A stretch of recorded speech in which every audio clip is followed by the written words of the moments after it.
Sir आज आज बाळासाहेबांची जयंती आहे, जन्म शताब्दी वर्ष आजपासून सुरू होते. आज हिंदू हृदय सम्राट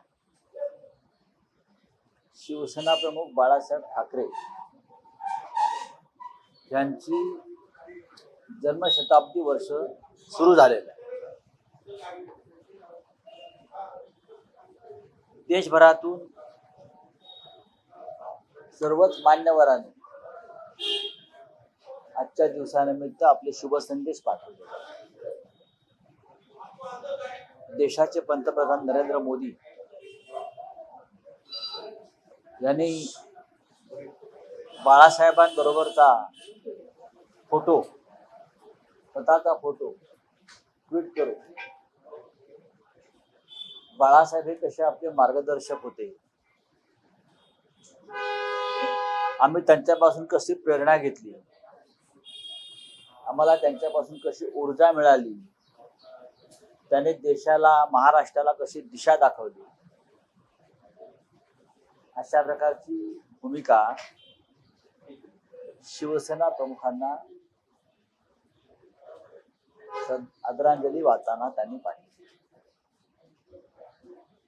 त्याच मोदींनी, त्याच बाळासाहेबांची शिवसेना तोडली फोडली आणि शिवसेना प्रमुख पदावर एकनाथ शिंदे नावाच्या व्यक्तीला बसवलं.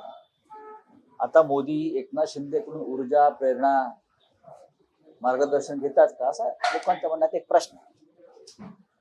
बाळासाहेबांना श्रद्धांजली वाहताना किंवा आदरांजली वाहता तरी व्हायलाच पाहिजे. असे अनेक मान्यवर त्यांनी आज बाळासाहेबांना आदरांजली वाहिली. बाळासाहेब एक महान व्यक्तिमत्व होते. मी कालच असं म्हणालो की लोकमान्य टिळकांनंतर लोकमान्य असलेले बाळासाहेब ठाकरे होते. लोकमान्य. आज संध्याकाळी शिवसेनेतर्फे शिवसेना प्रमुखांच्या वाढदिवसाचा म्हणजे जन्मशताब्दी वर्षाचा एक सोहळा षण्मुखानंद हॉलला होतो. शिवसेना पक्षप्रमुख उद्धव ठाकरे यांच्या बरोबरीनं राज ठाकरे, महाराष्ट्र नवनिर्माण समितीचे अध्यक्ष, हे सुद्धा उपस्थित राहणार आहे.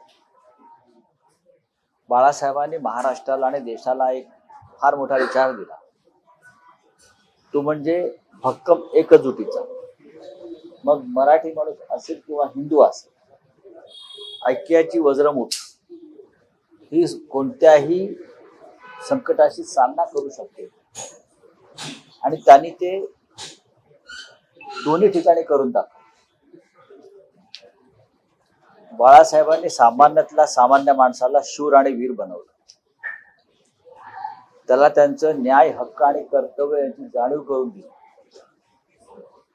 अशा बाळासाहेबांचं स्मरण आमच्या सारख्यांना सदैव होत असतं आणि महाराष्ट्राला त्यांचं विस्मरण कधीच होणार नाही. शिवसेनेचा महापौर असायचा असेल तर शिंदे गटाने उद्धव ठाकरेंना पाठिंबा द्यावा.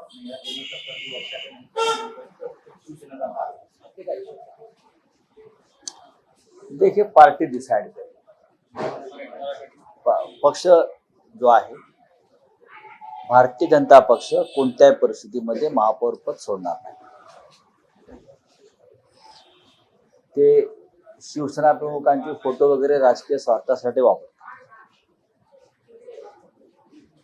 तसं असतं नसतं तर त्यांनी बाळासाहेब ठाकरेंची शिवसेना फोडली नसती. ज्या बाळासाहेब ठाकरेंनी भारतीय जनता पक्षाचं अस्तित्व महाराष्ट्रात निर्माण करून दिलं, ज्या बाळासाहेब ठाकरेंनी भारतीय जनता पक्षाचं अस्तित्व, त्यांचं अस्तित्वच नव्हतं काय, ते अस्तित्व बाळासाहेबांनी निर्माण करून दिलं. आणि त्यात बाळासाहेबांचा पक्ष तुम्ही फोडलात आणि शिवसेनेशी काडी मात्र संबंध नसलेल्या एका व्यक्तीच्या हातात ठेवला. बाळासाहेबांचं धनुष्यबाण तुम्ही नामर्दांच्या हातात दिला.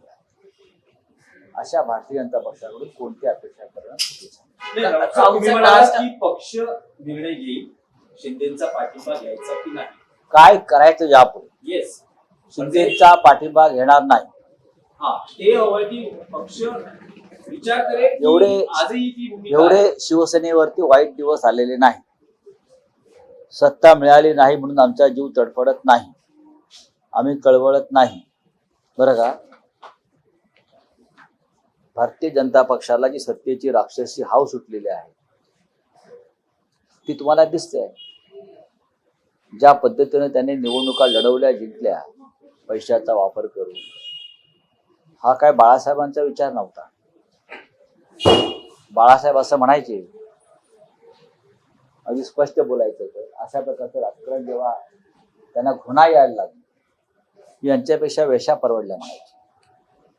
हा बाळासाहेबांचं शब्द आहे आणि ते रेकॉर्ड होते. राज ठाकरे यांनी ट्विट केले आणि पोस्ट केली होती, त्याच्यात ते म्हटले की आताच्या आरपार राजकारणात थोडी लवचिक भूमिका आम्ही घेतलेली, पण ती स्वार्थासाठी किंवा वैयक्तिक फायद्यासाठी घेतलेली नाहीये. या ठीक आहे, राज ठाकरे हे एका पक्षाचे प्रमुख आहेत, ते त्यांच्या पक्षाची भूमिका मांडायला सक्षम आहे आणि त्यांनी ती मांडली असेल, त्याच्यावरती मी बोलणं योग्य नाही. नाही, पण राऊतसाहेब त्या ट्विटमध्ये राज ठाकरे असं म्हणतात की भूतकाळ बाळासाहेबांनीही काही लवचिक भूमिका घेतल्या, पण मराठी माणसांचं प्रेम त्यांच्यावरचं तसूवरही कमी झालं. मला त्याच्यावर बोलायचं नाही. आज राज ठाकरे यांचा बाळासाहेबांवरचा एक अप्रतिम लेख आम्ही सामनामध्ये प्रसिद्ध केलेला आहे, तो जरूर वाचा. राऊतसाहेब मराठीत काही प्रश्न आहेत. हा बोलूया. देखिए, मुझे किसी ने क्या कहा, मैं इतना ही कहूंगा कि लोकमान्य तिलक के बाद इस देश में एक ऐसे व्यक्ति का जन्म हुआ महाराष्ट्र में, जिनका नाम बाल केशव ठाकरे, वो बाल गंगाधर तिलक थे, ये बाल केशव ठाकरे थे, वो भी लोकमान्य थे, और बाल केशव ठाकरे यानी बालासाहेब ठाकरे भी लोकमान्य रहे. बालासाहेब ठाकरे जी की ये जन्म शताब्दी वर्ष चल रहा है. आज पूरे देश से संदेश आ रहे हैं, इसमें प्रधानमंत्री भी है हमारे. बालासाहेब ठाकरे के साथ उनका जो एक फोटो है वो प्रधानमंत्री जी ने शेयर किया है और उसमें कहा कि हमें बालासाहेब ठाकरे से कैसी प्रेरणा मिलती थी, ऊर्जा मिलती थी, मार्गदर्शन मिलता था. लेकिन वही मोदी जी ने बालासाहेब ठाकरे जी की पार्टी इस प्रकार से तोड़ दी और ऐसे व्यक्ति के हाथ में पार्टी की कमान छोड़ी और शिवसेना प्रमुख बनाया. तो क्या उस व्यक्ति से भी मोदी जी वही प्रेरणा, वही मार्गदर्शन, वही ऊर्जा लेते रहेंगे? सक्षम है? हाँ, ये आज लोगों के मन में सवाल है, ये ढोंग है. बालासाहेब ठाकरे के पीठ में अपने खंजीर खुर्सा है. उनके परिवार, जिस परिवार ने आपको संकट में बचाया है, चाहे मोदी जी हो और चाहे अमित शाह जी हो, मुझे मालूम, लेकिन ये नाटक जो चल रहा है, चलने तो बालासाहेब ठाकरे नेशनल पर्सनालिटी थे, तो चलता है, लेकिन आज हम सब बालासाहेब ठाकरे को याद करेंगे, हमेशा याद करते हैं, करते रहेंगे. आज शाम को षण्मुखानंद हॉल में शिवसेना की तरफ से एक भव्य कार्यक्रम का आयोजन किया है. अर्थात शिवसेना पक्ष प्रमुख पार्टी की उद्धव ठाकरे जी है वहाँ, महाराष्ट्र नवनिर्माण सेना के प्रमुख राज ठाकरे जी भी उस कार्यक्रम में शामिल होने वाले हैं. मुझे मालूम नहीं.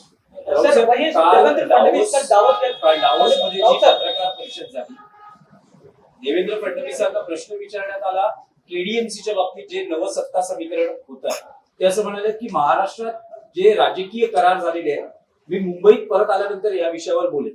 तुम्हाला असं वाटतं की जे काही घडलंय केडीएमसी मध्ये ते फडणवीसांना पटलं असेल? मला असं वाटत होतं की त्यांना पटलं असेल. हे मी आधीच बोललेलो आहे. दावोस मधून मुंबईला आल्यावरती अनेक विषयावर काही वेगळ्या घडामोडी घडू शकतात. त्याच्यामुळे ज्यांना असं वाटत असेल की आपण खूप मोठं कार्य केलेलं आहे, पण मुख्यमंत्री हा राज्याचा बॉस असतो, सत्ता त्याची असते.